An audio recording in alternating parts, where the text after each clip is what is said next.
Guys, my name is Lokendra Singh. You are watching me on sharpenings academy YouTube channel. आज की video में हम आपके लिए लेकर के आए हैं एबल टू का प्रयोग फ्यूचर में कैसे किया जाएगा। तो चलिए स्टार्ट करते हैं learning the use of able to in future.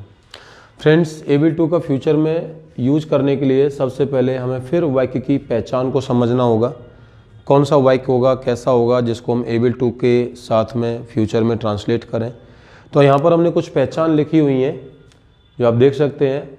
जब भी सेंटेंस में मुख्य क्रिया के बाद सकेगा, सकेगी, सकेंगे, अथवा मुख्य क्रिया के बाद पाएगा, पाएगी, पाएंगे, अथवा मुख्य क्रिया के बाद लेगा, लेगी, सक्षम होगा, या फिर मुख्य क्रिया के बाद दक्ष होगा, काबिल होगा, लायक होगा, अगर ये शब्द आ जाते हैं तो उस केस में हमें सभी सब्जेक्ट के साथ में सभी सब्जेक्ट के साथ हेल्पिंग वर्ब विल बी का प्रयोग करना होगा और फिर एबल टू लगाना होगा। उसके बाद में वर्ब की फर्स्ट फॉर्म लगेगी, अदर वर्ड्स लगेगी।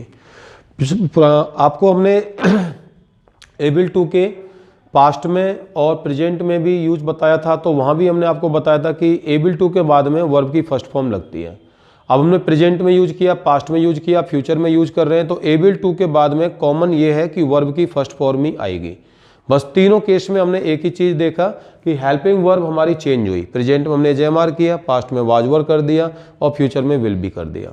अब यहाँ पर हम बात करते हैं इसके स्ट्रक्चर्स की। तो जब हम पॉजिटिव स्ट्रक्चर्स बनाएंगे तो वो ऐसे बनेगा, subject plus will be plus able two plus V1 other words. Negative में सब्जेक्ट विल नॉट बी, ध्यान रखें हमें विल के बाद नॉट लगाना होगा और उसके बाद में बी आएगा। हम ऐसा नहीं कर सकते कि विल बी लगा दें उसके बाद नॉट लगाएं। तो ध्यान दीजिए, subject plus will plus not plus be able to V1 other word. हम चाहें तो इस विल नॉट को शॉर्ट में वॉन्ट भी बोल सकते हैं। कॉन्ट्रैक्शन में हम इसको वॉन्ट भी लिख सकते हैं और बोल सकते हैं। इंट्रोगेटिव जब हमारा वाक्य क्या से शुरू होगा तो सबसे पहले विल आ जाएगा सभी सब्जेक्ट के लिए। उसके बाद में subject be able to verb की first form other word question mark. और इंट्रोगेटिव नेगेटिव में विल सब्जेक्ट फिर हमें नॉट लगाना है। हम चाहें तो ये नॉट सब्जेक्ट के साथ भी ला सकते हैं, हेल्पिंग वर्ब के साथ भी ला सकते हैं। तो फिर हमें यहाँ पर वॉन्ट बोलना पड़ेगा, ठीक है। उसके बाद बी लगेगा able to V1 other word. WH में WH वर्ड्स के बाद विल हेल्पिंग वर्ब लगेगी, सब्जेक्ट आएगा, बी आएगा, एबल टू आएगा, V1 आएगा, अदर वर्ड आएगा और लास्ट में WH वर्ड्स, उसके बाद विल सब्जेक्ट फिर नॉट लगेगा। यहाँ पर भी हम कह सकते हैं कि इस नॉट को अगर हम हेल्पिंग वर्ब के साथ लगाएं तो हमें फिर उसको वॉन्ट लिखना होगा और वॉन्ट ही पढ़ना होगा, बोलना होगा। उसके बाद बी आएगा, एबल टू आएगा, V1 आएगा, अदर वर्ड क्वेश्चन मार्क। अब एग्जाम्पल्स की बात करते हैं। तो हमने यहाँ पर कुछ एग्जाम्पल्स लिखे हैं, जैसे मैं अंग्रेजी सीख पाऊंगा। इससे ये पता चल रहा है कि मैं फ्यूचर में किसी कार्य को कर पाऊंगा, यानी अभी मैं नहीं कर पा रहा हूँ लेकिन मैं फ्यूचर में कर पाऊंगा। वह खाना बना पाएगी, हम डांस कर सकेंगे, मेरा भाई साइकिल चला लेगा, मरीज अब चल फिर पाएगा, मतलब अभी तक मरीज चल नहीं पा रहा है लेकिन हम कह रहे हैं कि फ्यूचर में मरीज चल पाएगा या चल फिर पाएगा।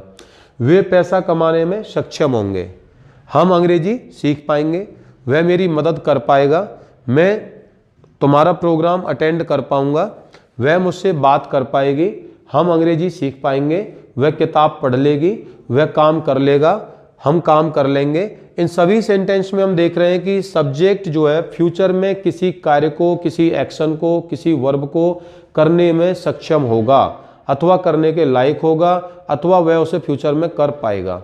तो जब भी वाक्य में पाएगा, पाएगी, पाएंगे वर्ड आ जाए मुख्य क्रिया के बाद, अथवा लेगा, लेगी वर्ड आ जाए, अथवा सकेगा, सकेगी वर्ड आ जाए, तो उस केस में हमें ध्यान रखना है विल बी एबल टू का प्रयोग करना है। विल बी हेल्पिंग वर्ब है जो सभी सब्जेक्ट के साथ आएगा और एबल टू जो उसकी एबिलिटी को बता रहा है। उसके बाद में वर्ब की फर्स्ट फॉर्म आएगी, उसके बाद अदर वर्ड्स आएंगे। अब ये सेंटेंस हमने यहाँ पर इंग्लिश में ट्रांसलेट किए। तो सबसे पहले हमने सेंटेंस लिखा मैं अंग्रेजी सीख पाऊंगा, इसको हमने ट्रांसलेट किया I will be able to learn English.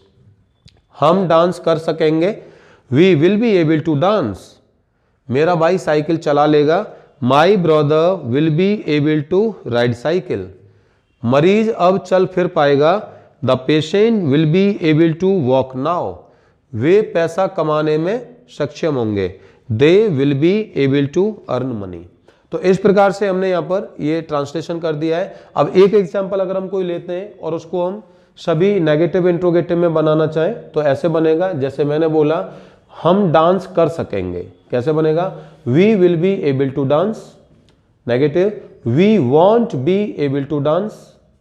Interrogative, will we be able to dance.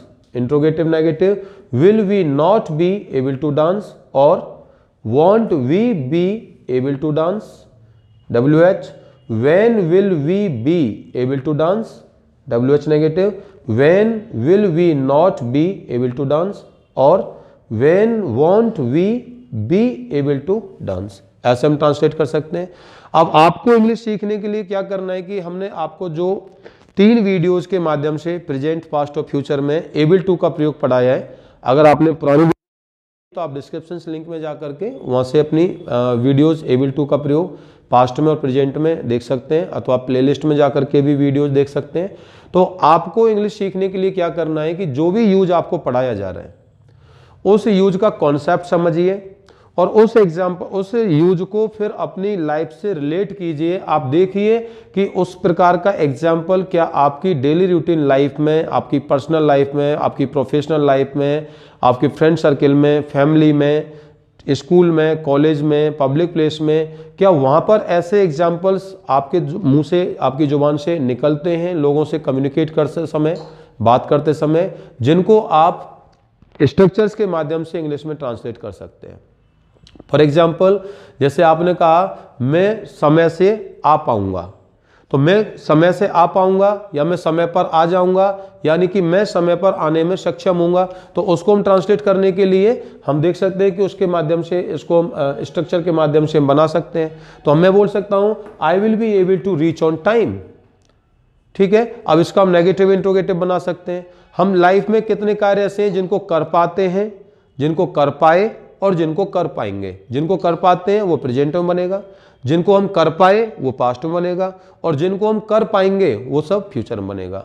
तो आपको कम से कम 10 से 15 एग्जाम्पल्स की डेली बोल करके प्रैक्टिस करनी है। आप खुद से अपने माइंड में हिंदी के एग्जाम्पल्स लीजिए, उन्हीं को इंग्लिश में ट्रांसलेट कीजिए, फिर उनको आप बोलिए, उनको ट्रांसलेट कीजिए और आपको हर एग्जाम्पल को जुबान से बोल करके प्रैक्टिस करनी है। आप मन ही मन में उसकी प्रैक्टिस ना करें, सिर्फ एक रीडिंग ना करें।